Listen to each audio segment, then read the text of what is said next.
On today's Locked On Thunder podcast, we're diving into the Oklahoma City Thunder getting a gutty win over the Denver Nuggets. Vasilije Micic has his best game of his career, and Chet Holmgren continues to make adjustments. You are Locked On Thunder, your daily Oklahoma City Thunder podcast. Part of the Locked On Podcast Network, your team every day.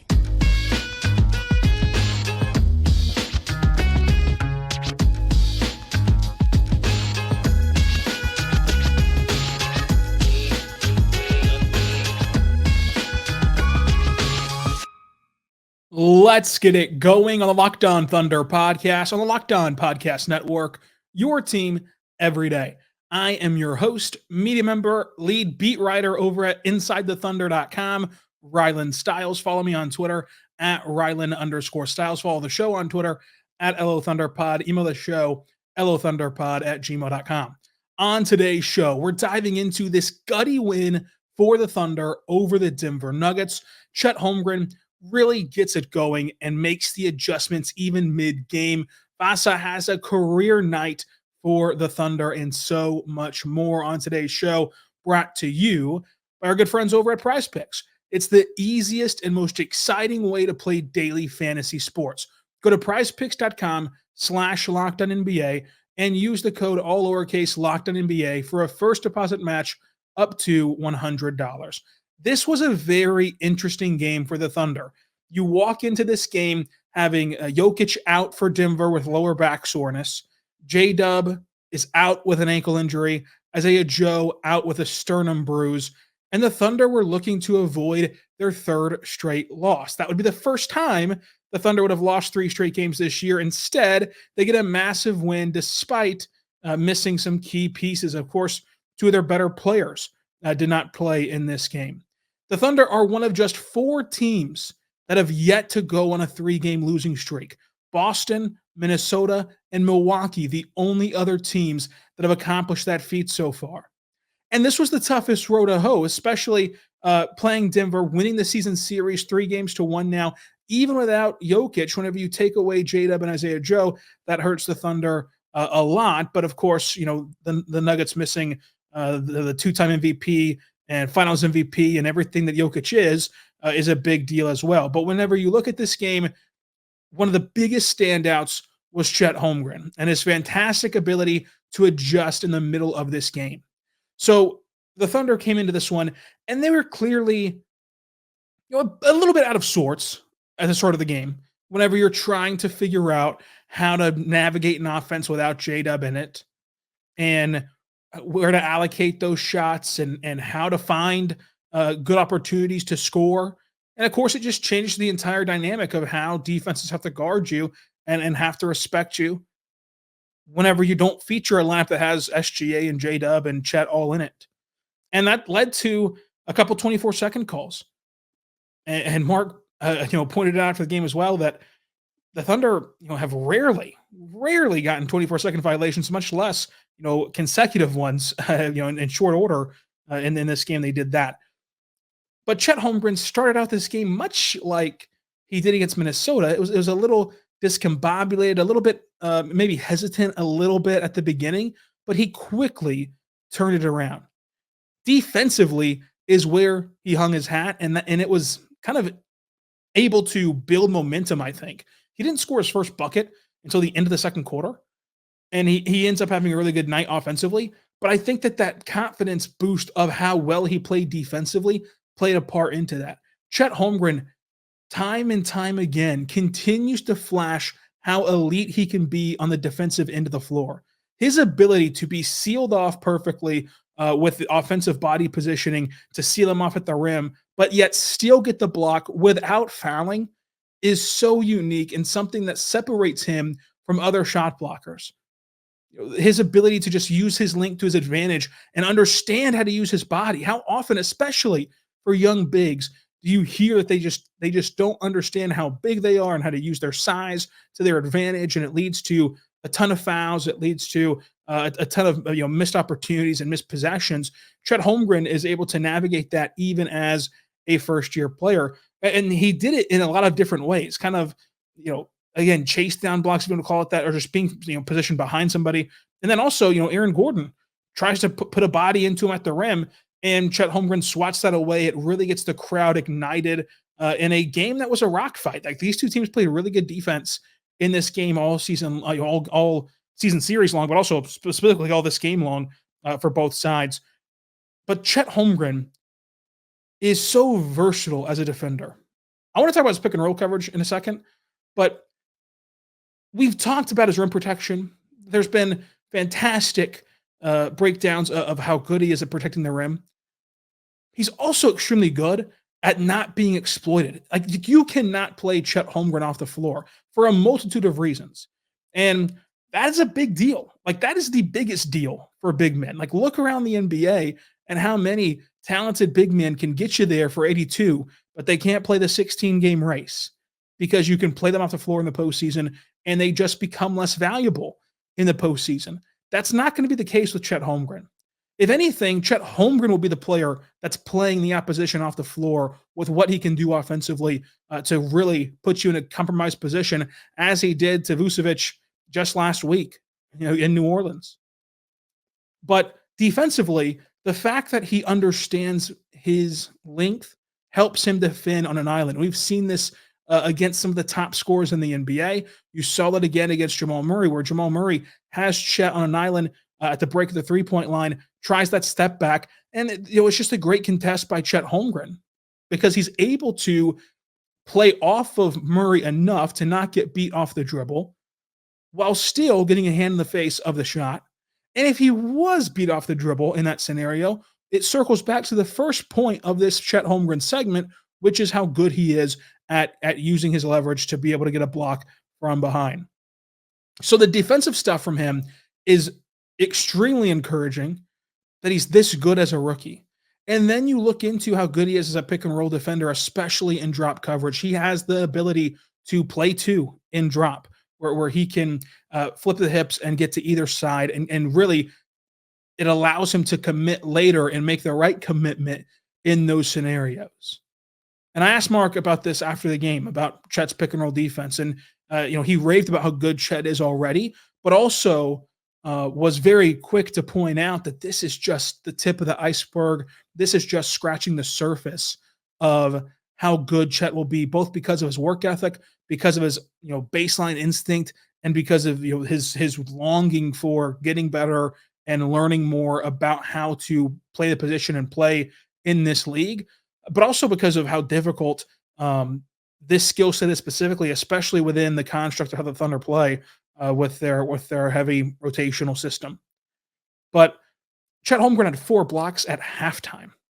He finishes this game with 5 blocks, which doesn't even truly encapsulate just how good he was on that end, because there are so many other instances of rim deterrence and rim contests that don't go down as blocks or could go down as humongous stats in the box score. But if you watch, you saw just how important he was. This is his 5 shot blocking game. This marks his 6th game of 5 or more blocks in one single contest. That's awesome for a rookie big man as he putting that up. And the big thing is, we talked about his fatigue against Minnesota, and after this game, Chet did admit that he is tired and that this was a difficult part of the schedule. And that's the case for every player on the roster and any team who would have to go through what the Thunder have been through, of playing the most amount of games you're allowed to play in a single month, playing 5 back-to-backs, mainly on the road, mainly without any homestands. Like Mark brought up a great point in pregame about how even when the Thunder did get a break, so to say, and get to play at home, it was a one-off game at home, and then you're right back on the road for the majority of this month. And so, of course, you get tired in that aspect, but Chet's ability to fight through that and to play in this game and to fight through the fatigue even within this game was really good. And then you get to the offensive side of the basketball, where he once again displayed the killer instinct and the natural kind of fit of being a game ender. Some guys rise to the occasion. Some guys want to be in that spotlight. Some guys crave that moment. Others shy away from it. Others defer. Others just want to be in the background, so to say.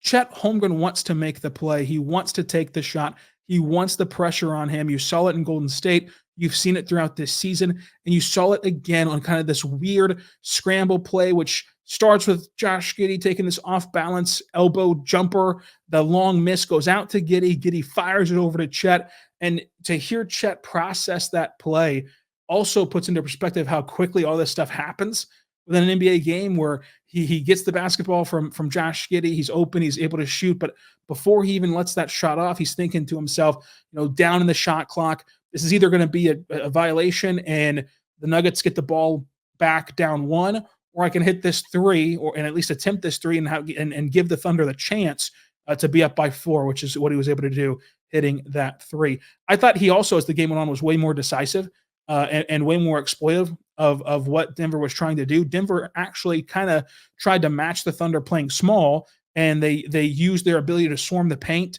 to really cause chaos at the beginning of this contest, which led to some of those shot clock violations of swarming the paint with Chet once he got the ball inside, kind of just collapsing onto him. But as the game went on, one of the biggest adjustments that he made was as soon as he got the entry pass, he just went up with it. And he did that to Jamal Murray, who he had a seal on his back. He did that to Michael Porter Jr. as well on a putback. Like, he was just able to be more decisive with the ball. And you saw that he was able to capitalize on driving kicks by simply being ready for a shot off the catch. We talked a lot about that against Minnesota, where there were times in that game, and there's been times this season where he's looking off the catch to make the next play and to make the next read rather than take the shot. And that can cost him some big opportunities. He was much better at that in this game. And then, this is going to be a more natural evolution of his game, and it's something that we've kind of seen throughout this season so far, was when he had Jamal Murray on him in the mid-range, he puts his back to Murray, backs him down, and goes in the paint and gets a nice layup. The putback jam of Dort's miss, 7 for 13, 13 rebounds, 3 assists, 5 blocks, 16 points, was a plus 13 in this game. Chet Holmgren made the difference. Chet Holmgren made game-winning plays. And Chet Holmgren made adjustments on the fly. And for you to be able to do that kind of as a rookie and be able to do that in such a grueling month and against such a good team just shows the ceiling of what Chet Holmgren can be eventually as he continues to progress and continues on this pathway. We'll talk about this game more, including Vasa's big night. But first, I want to tell you right now about our good friends over at Prize Picks. Check out Prize Picks. Go there right now because Prize Picks is awesome. It's available in Oklahoma. Prize Picks is this awesome daily fantasy app where it's just you versus the projected numbers. So you pick 2 to 6 players and you just say, well, they have more or less than their Prize Pick projections. You can even do cross-sport entries. So you can combine the NBA and college basketball, the NBA and NHL, the NBA and the big game over in the NFL next weekend. You can do whatever you want at Prize Picks. Now, my personal favorite thing about Prize Picks is the fact that, if you're listening to a daily podcast right now, I appreciate you. You're likely a huge NBA fan, and you know how this thing works. You can be thinking to yourself, well, if I set my Prize Pick entry at 9 a.m., and then I go through my life and get home and turn the game on for opening tip, and then realize one of my players that I entered into this entry is no longer playing, just out of nowhere was scratched or put on the injured list. What happens then? Well, Prize Picks is the only place to offer you this reboot policy, which is an injury insurance policy for you to make sure that you are protected in that case, which is a big deal, especially whenever you're looking at the NBA. So check it out today at prizepicks.com. Go there right now to prizepicks.com/LockedOnNBA. Use code LockedOnNBA for a first deposit match up to $100.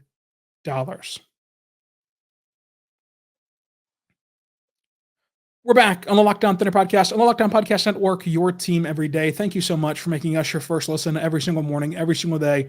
We're here for you, talking Thunder basketball. Subscribe for free across all podcasting platforms so you never miss an episode. Check out the Locked On Sports Today YouTube channel as well. It's a 24-hour live stream of all of the biggest stories around the sports world. let's talk Vasilije Micic, who's the biggest story right now around Bricktown. This is the first time in his NBA career that he's reached double figures as a scorer. It was 12 points in this game. Previous high was 8. He had a career best in free throw attempts as well. And I think that those two stats kind of exemplify just how much more in control, more comfortable, and most importantly, more aggressive that Micic was in this game than in past games. And it's been building to this point. This is what we expected from Micic. Come into his own in January.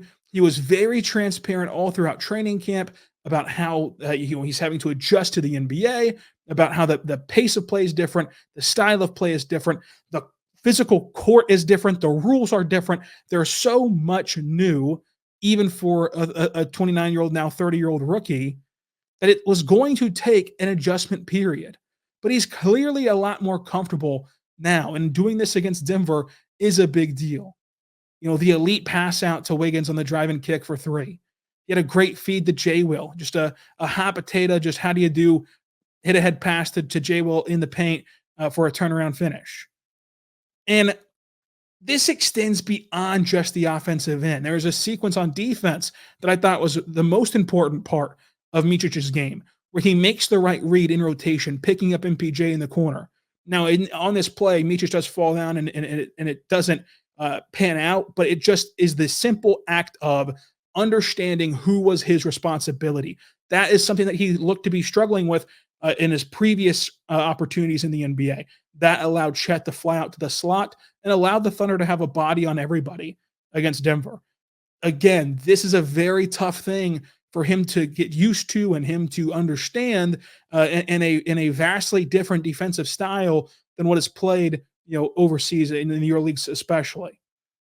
And so defensively, he's truly coming into his own and just simply getting the hang of it more and more. And offensively, you saw him get some really tough finishes through traffic, showing some burst to get to the rim, turning the corner, and rising up within the trees. And what I think is so good about Micic's game is that it can unlock a new level for the Thunder. Look, we can talk all year long about how young this team is, about what young teams typically do or don't do. And for me, I've been talking about how I don't believe this team will forget how to play basketball come April. But in those big games, think about how much time you have from now until the postseason.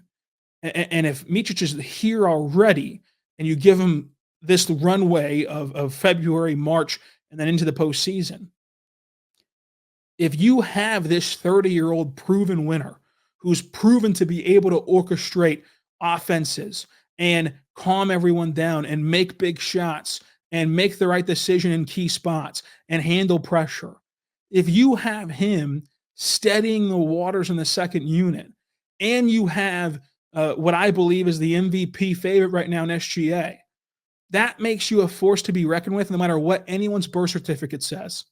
So getting that winner in Micic, who's won 2 EuroLeague MVPs, won 2 EuroLeague titles, and has played 14 seasons of professional basketball, of high-level professional basketball. That's the stuff you can't teach. That's the stuff that allows you to blend such a fascinating and good young group with a winning now mentality, so to say. I asked Micic about adjusting to the NBA and kind of where he thinks that he's came from the training camp to now. And he mentioned that the style of Thunder play is very specific, mainly 4 small players, a lot of aggressiveness, and then playing with Chet Holmgren, who's capable of doing a lot of things that a guard does, is a very interesting system to be a part of, and it's something that you have to get used to. But once you understand how to play with the ball, it's easier to adjust to, and you're seeing him pick those things up. And I think that you can get so myopic about what the NBA is that you can forget that, he's probably never played with some 7-footer who plays like a guard before. That is new for a guy who typically runs the show, much less anything else. Just that simple fact. It is interesting to see how this will unfold the rest of the season. 12 points in this one, 2 rebounds, 5 assists, the team best plus 14 in this game. Vasilije Micic made his presence felt And I think that the most encouraging part is that he's turned the corner this quickly to do it against Denver and to play well all of January whenever he's gotten his opportunities. I think that they'll continue to grow as we predicted in the summertime, much less in the preseason. And I think that it could be, one thing that happens a lot in baseball is that a player will get hurt for a large chunk of the first half of the season. Then they'll come off the IL and baseball teams will say, well, that was our trade deadline acquisition. That's not going to be the case for Oklahoma City. I think that they're still going to go make a move, but this is like a artificial trade deadline move to kind of have him step up in this spot.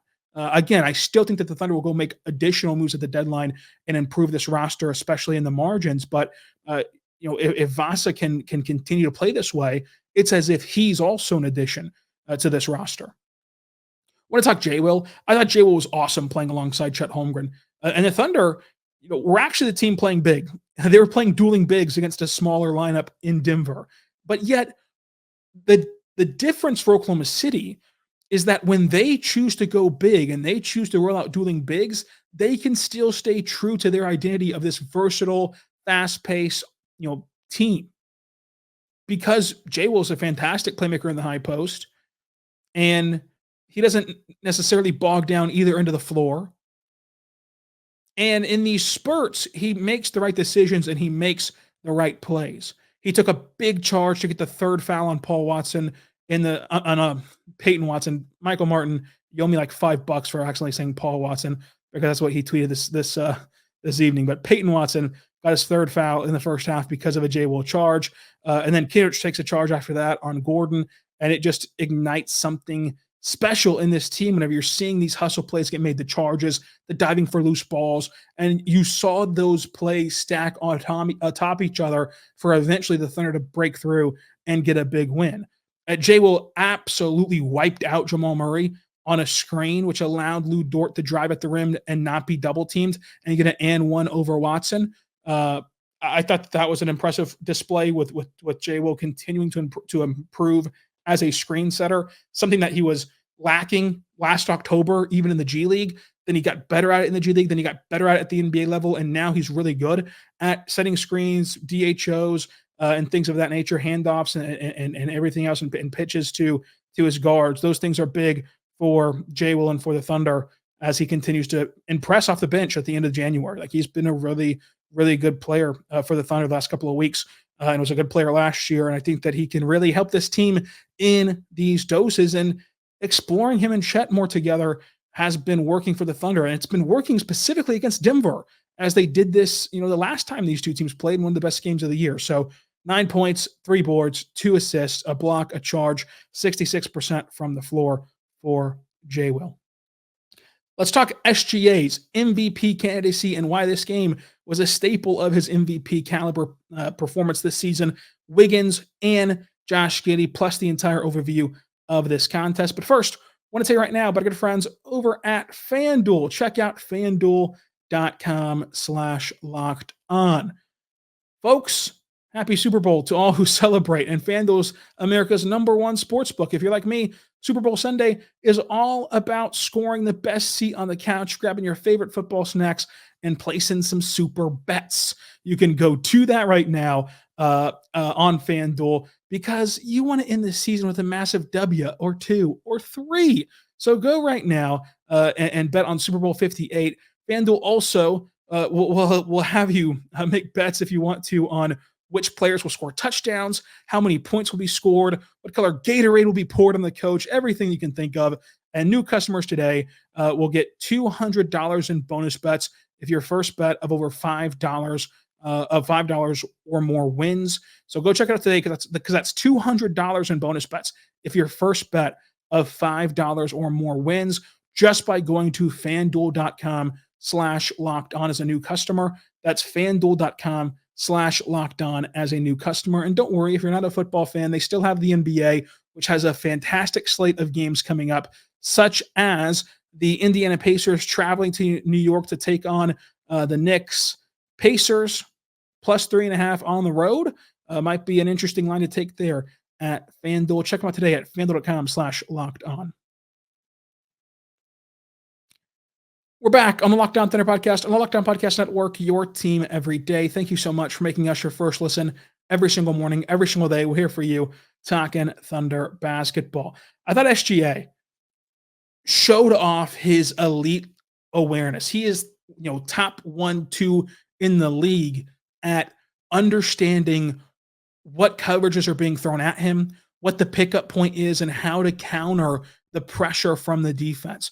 One play in particular was with Gordon, storming down the lane, about to block his shot, but because he puts that high loft arcing layup attempt up there off the high glass, Gordon can't get to it, and it's a bucket for the Thunder and for SGA.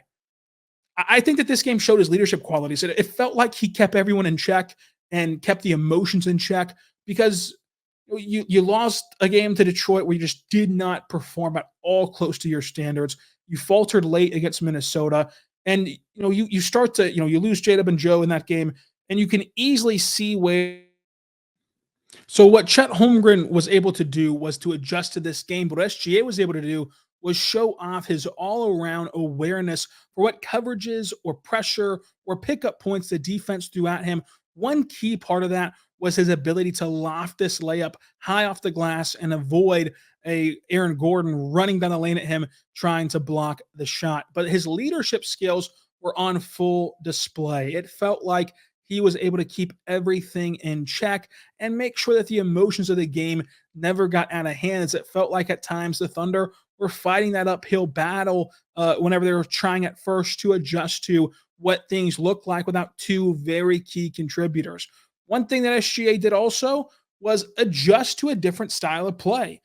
Credit to this officiating crew. I know that we usually talk about officials whenever they do something wrong, but there was nothing particularly wrong about what the officials did. It's just the style that they called this game was very much let them play. Let them play physically. Let them play aggressive and hard without blowing the whistle a ton. And sometimes when crews have that mindset, you see it shift and change midway through, or especially late in games. But to the credit of this crew, for 48 minutes, it was the same physicality level for each team. And again, the Thunder were having to adjust to that whistle or lack thereof at the start of this game as well. SGA hit a massive step back three to put the Thunder up 10. And off of that step back three, he chases down Jamal Murray at the rim as the Nuggets try to get some artificial transition points. In this game, SGA logged his 8,000th career point during this 34-point performance against Denver. I think that Aaron Wiggins is one of the most important bench weapons that you can have. Wiggins right now is shooting a career high 43% on corner threes, 60% on non-corner threes, and 52% overall from beyond the arc. Wiggins ranks in the 99th percentile on catch and shoot jumpers, according to Synergy. He got to those reverse finishes twice for 12 points, 4 rebounds, 2 assists, 2 for 3 from 3, 62% from the floor. His floor spacing, his shooting prowess, his switchability defensively, his overall engagement in the game, his ability to run in transition, his ability to cut in the half court, his ability to be in the right place at the right time offensively to allow the Thunder to manipulate their offense is huge, and he just brings the juice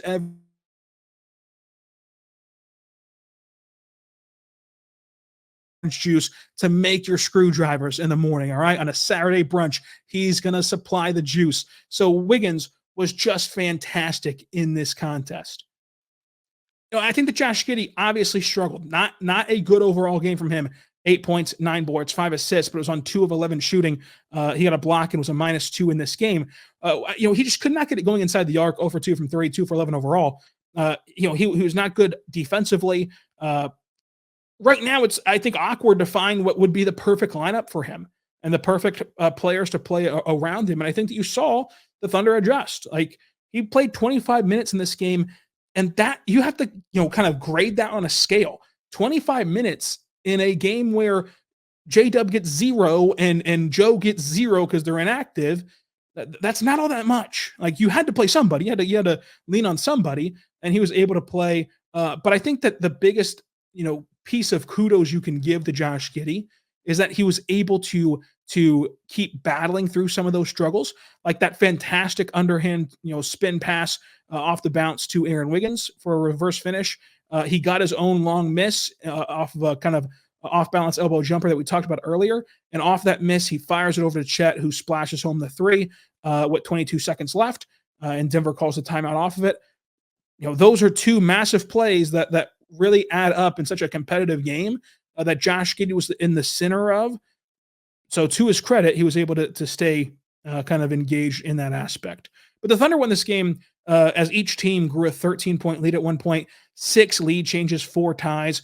The Thunder out-rebounded Denver 53-47, but they did have more turnovers than Denver, 11-8. That's typically reversed for OKC. The Thunder won points in the paint 50-34. They won fast break points by 3, but Denver still, despite getting out-rebounded, won the second chance opportunities because they got more offensive rebounds, and in more timely spots, I should say. Plus, you had the Aaron Gordon putback reverse slam, which was awesome. 20-17. OKC shot 42-42, 80. Denver shot 39-40, 68 from the free throw line for Denver. The Thunder grew their largest lead in the fourth quarter, punching the Nuggets without Shai or J-Dub. And that's just another testament to the resiliency and just the guts of this team overall. This is a extremely fun Thunder team that is playing better than you could have ever imagined. And it's really, really fun to sit back and just enjoy this ride of what the Thunder are doing. MVP of this game is Chet Holmgren.